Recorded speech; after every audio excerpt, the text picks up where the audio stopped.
to Lethal Weapon 3, the director's cut once again. This one I really don't know what the difference between the director's cut and the unrated version is. The unrated version contains material different from the R-rated version. Yeah, I don't know. It's in 121 minutes, so let me know. I have no fucking clue. So we've got Renee Russo in here, joining the pack here, and she plays Riggs' love interest, who he ends up, spoilers, marrying and having a baby with in the fourth film. And she's a very good addition to this. I really do like all the characters throughout this franchise. There's no one I dislike, so anyone who they add here, good stuff. Really like the opening here with the fire on the water and the song by Sting. Great song, really good stuff. And Rig abandoned his mullet in the first film, donned a new cut in the second film, and then grew back out his mullet for this third film. And, you know, bad hair choices were made all around. Leo has fucking bleach blonde hair in this. Why? Who knows? But it's Leo, so who knows? We are 8 days away from the retirement of Roger Murtaugh. Of course, he does not end up retiring at the end of this film, but this very much plays with his, you know, trying to get through his last days of retirement without being killed. And Rig, sure as fuck, is not helping that situation at all. He constantly puts him at danger. Why Trish doesn't give Riggs more shit throughout this franchise of like, what are you doing? You almost killed my husband, you fucking prick. I do your laundry and I cook you shitty food. Why don't you take better care of my husband? You're bringing him in and making him defuse bombs, cutting wires on fucking bombs when the bomb squad are on the way just so that you can save a building. There's no one inside. There's no stakes. So a building blows up. You really think that that building is more important than the family, man, that you seem to love, that has this, you know, great family waiting for him at home with multiple kids and a wife? And really, Rig? Like, just because you need a fucking rush? And why is Murtaugh even in there with you? There's no necessity for him to be in that building. You want to go in there and get your fucking self blown up because you have no purpose in life outside of this family that you've kind of created as your own. I get it, I guess, whatever, do your thing, but dude, do not bring Murtaugh. Like, constantly tries to get Murtaugh killed with his recklessness. So it does kind of get a little old at times where you're like, dude, Rig, what the fuck are you doing, man? Like, you don't have anything, but he has everything. So, I don't know. He's kind of an asshole. He's a real fucking asshole. He really is. Throughout this franchise, he really is an asshole. I talked about multiple things he did in the other ones, and, you know, I'll probably bring up some other ones, but that's a huge one right there. But yeah, like, it's a building. Who gives a fuck? Like, yeah, I don't want it. You shouldn't want it to blow up, but it's not important. There's nobody inside. Anyway, and I'm not really sure, like, they know it's Murtaugh and Riggs' fault that it blew up. How do they know this? They couldn't possibly know this. They, like, demote them to beat cops, but it's like, how do they know? They went inside. They saw the timer was about to run out, so they ran back out, and the building blew up. And they're like, "Oh, the bomb squad just got here. They could have been stopped." How do you know? You don't know. There's no cameras in there. Like, they could have came out and been like, "Hey, we went in there. There was only a minute left on the timer, so we ran back out." The end. I mean, they would never know. So this is stupid to me, but whatever. Maybe they went in there and they saw the timer, but they didn't. Because they go in and they see the bomb and then they pull it away and they see the timer. So, whatever, it doesn't matter. Now, they go in and they become beat cops, and then they pull a gun on this guy who's jaywalking, and they think it's hilarious that this guy is now shitting his pants and hates law enforcement and thinks they're all out to kill him. So, big joke that this dude now is traumatized for their amusement. The girl who picks up Murtaugh and is like driving him around and has this big crush on him, she reminds me of the chick from Death Proof. Rachel True, I think, is the actress's name. That's not Rachel True, is it? No. Rachel True is the chick from The Craft, right? Actually look very similar. Now that I think about it. Fuck, what's that girl's name from Death Proof? I don't know, whatever. But she reminds me of that girl, the way that they talk. And they're driving. It's like, I gotta tap that ass, as she says in Death Proof. It just kind of reminds me of that. And then she has this big crush on it, which kind of plays throughout the film, and it's pretty funny. Riggs gets his ass kicked by some random thug in the back of this truck, like after beating the shit out of Mr. Joshua. You can't take this guy, this random thug in the back of a truck. I don't buy it. And I mean, they're risking how many civilians' lives to stop this truck from being robbed? Like, it's money yet again, monetary value. Like, you put this above human life. This just makes no sense. This is yet again Riggs just wanting a thrill and putting people's lives in danger to get it. He really is a piece of shit. That whole like Zach Morris's trash thing. They should do one where Martin Riggs is trash. I would like to see that spin-off, because he is a piece of shit throughout this fucking franchise. He really is. Like, the more I watch it, even though I find him funny, in reality, he's not. Like, in the film, he's charming and funny and witty and, nuts, and it's fun to watch. But if you were to take it and put it into reality, he's not a good person. He's a shit cop, and he's a bad person. End of story. He does things for his own thrill at the expense of everyone else around him. That's his character throughout this franchise, consistently. And then, of course, everyone's flying through glass here. This is made fun of very well in Loaded Weapon. I'm going to mention again, watch the damn thing. But somehow a guy goes through a bulletproof window with his head. This guy has a serious dome, man. He's got a fucking, like, coconut for, a head. I don't know. His head is... There's no way you're going through. It breaks like glass. It's a fucking armored truck. It has bulletproof windows. You would smack into that thing and it would break your neck. So stupid that he flies through the window. And I like that Rig is part of the family now. He comes in and he kisses everyone on the cheek, including Murtaugh, who takes that considerably well, especially since he's so averse to homosexuality in the next movie. And he also kisses Rianne on the lips every time he sees her. There's something going on between them. How many young girls do you know that are like your friend's daughters that you go and you kiss on the lips when you see them? This is no. He's not her dad. No. This is not a thing. He kisses her straight out. And this even like pisses off Murtaugh in the fourth one when he sees her and he kisses her on the lips. Like outright just right on the lips. Do you kiss anybody on the lips besides maybe like your mother or maybe like a grandmother or something? Like your friend's daughter? You don't kiss her on the fucking lips. There's no way. Do you do that? Anybody do that? I mean, yeah, I don't know. I mean, if my friend's daughter looked like Rianne, I mean, I definitely want to kiss her on the lips. But I definitely wouldn't be doing it. Sure as shit not in front of him.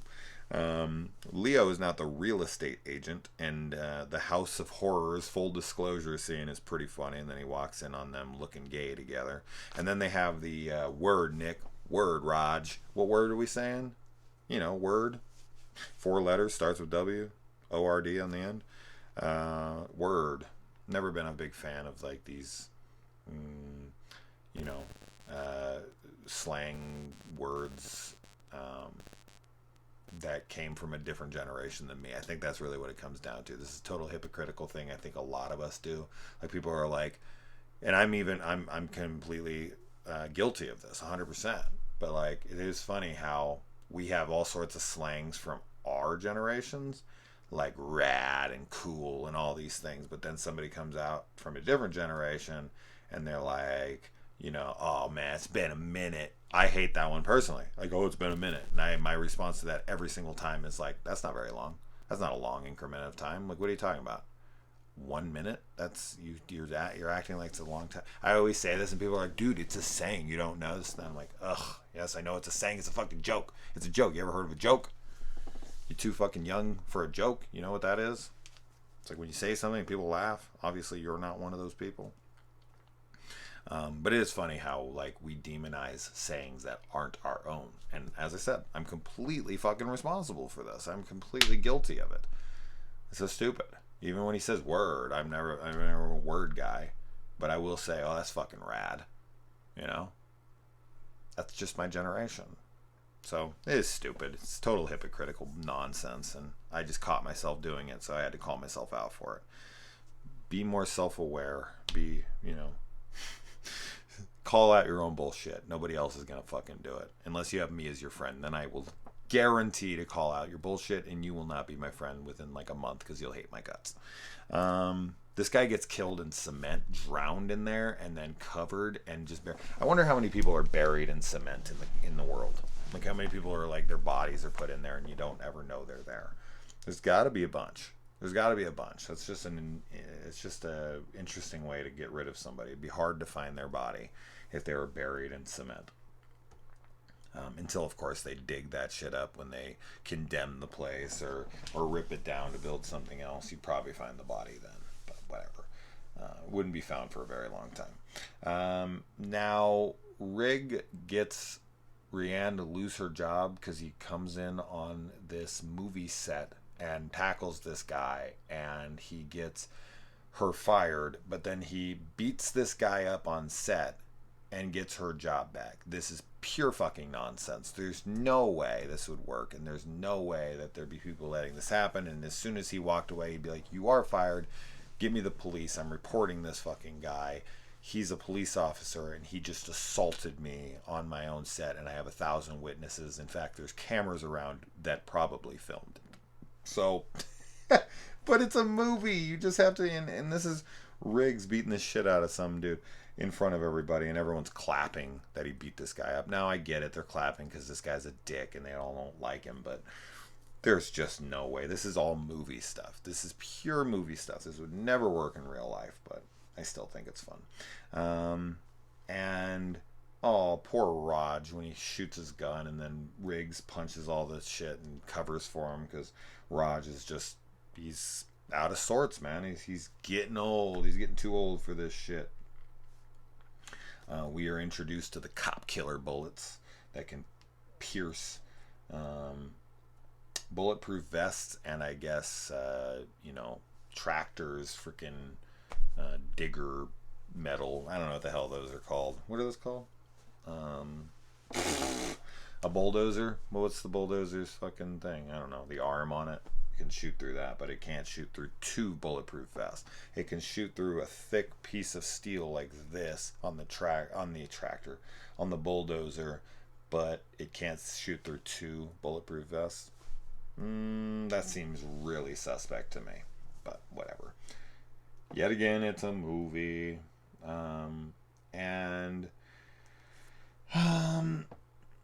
why is Rig displaying... Oh, yeah. Why is Rig displaying cop killers to everybody? Well, not everybody. There's like 5 people there, and he just like pulls up a bulletproof vest and he shows it to like 5 guys.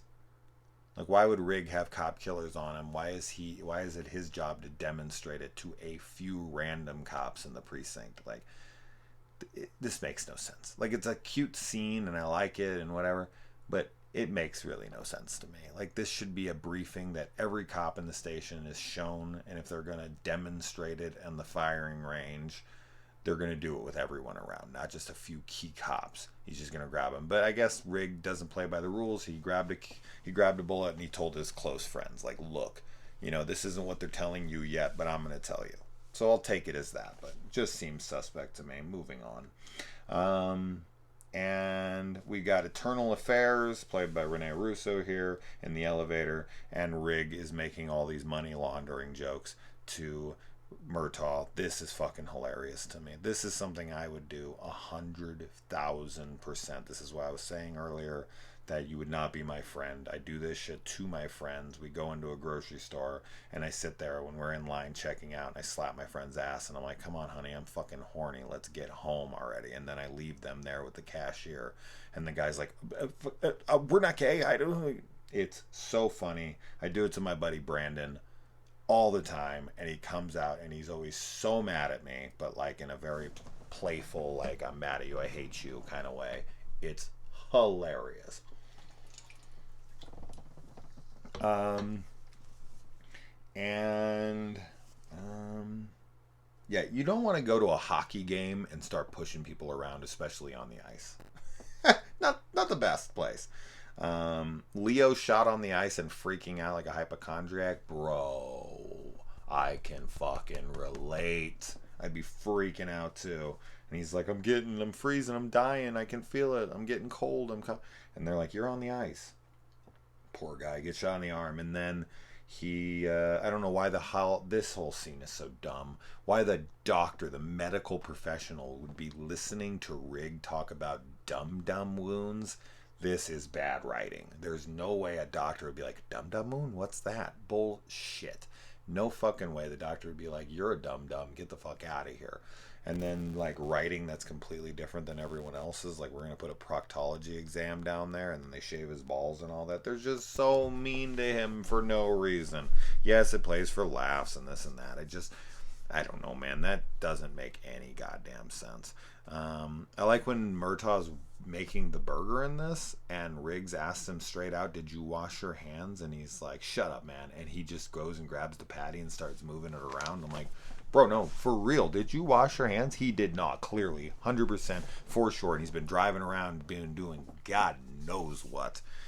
Probably been playing with his balls more than Larry Bird. And yeah, there he is, dude. He's down there on the grill, just fucking, yeah, Riggs. I'm gonna get that shit in there and fucking, just licking it. Yeah, it's gross. And then he kills his kid's friend, which is really sad, Daryl. And yeah, I mean, he's really tested because he loses his shit after he kills his son's friend. This is sad. He really, really freaks out here. And then Riggs and Russo here, they go off and they go find these guns that are being housed, and Rig makes buddies with this Rottweiler who he keeps throughout this movie and ends up in the next movie, which is great. He has both his dogs in both of these films. I love that there's consistency like that he has both dogs in the next movie. Awesome shit. Continuity in this franchise is fucking excellent.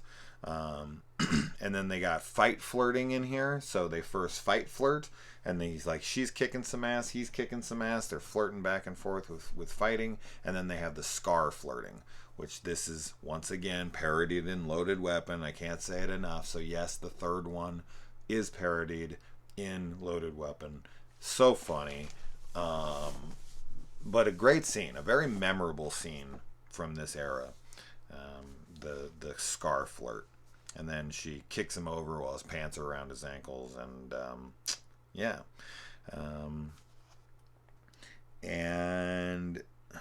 Roger is a totally lousy drunk. I mean, the shit he says to Rig here is brutal, man. Like, you know, he's saying such mean shit to him, like, I don't care about you and you're not part of the family. And that's a really emotional, dark, sad scene in an otherwise funny movie. But there's some dark shit in here, and him dealing with this kid's death and all that is really well done, and they're both great actors, and they play that very well, and they play the comedic parts very well. And this is, I mean, I love every film in this franchise, so this is yet another one of them. I always like watching this. And with the grain. Okay, so I've talked about this in the past, but this is the movie where I learned how to shave. Yes, I'm the cable guy. I learned the facts of life from watching the facts of life. Roger Murtaugh taught me how to shave. You don't shave against the grain, you shave with the grain. Yes, thank you, Roger, my real father. When he goes to the funeral and he gets slapped by the mom, that's really sad. I get it. She's distraught. And then the dad has a little bit more wits about him, and he's like, you really want to help? You can find the fucking people responsible for this. So then they go out and they play dirty, and somehow Rig has got internal affairs to be playing, dirty now too, which is just crazy. But whatever, she's in on it because they're dating. She's gonna throw her career away, and of course they go down, they kick some ass, they throw some people through some glass. They always got to do that. And I like how there's so many moments where Rig and Murtaugh are caught seemingly looking gay together. Um, but yeah, anyway, they do this scene where they like put a guy's head under a tire and then she revs the car and then drives backwards, and that's like pure torture, man. That's like pure torture. They fuck you at the hospital. There's the other fuck you that Leo goes on into in here. And then the 22-year-old is killed. Of course, you know he's brought into this movie purely to die. He's going to get shot through his bulletproof vest. He's the young kid on the force. And as soon as he says he's accompanying them, they never have anyone go with them. So as soon as he says he's coming with them, you're like, oh, you're dead meat, bro. And of course, they did. And they're always wrecking shit. They're always blowing up buildings and, you know, just causing mayhem. So these guys, yeah, I like that in the fourth one they have to actually address this and be like, you know, you you guys are causing too much destruction. We have to promote you because we can't afford you. That's pretty funny. You definitely don't want to wake Rig up from his slumber. Anytime he's woken up in this franchise after having his ass kicked or he's been blacked out, he always comes out like he's going to murder you. So you not want to be the guy who is waking Rig up when he's out. And then, yeah, they take Daryl's gun and they go out and they kick some ass with it.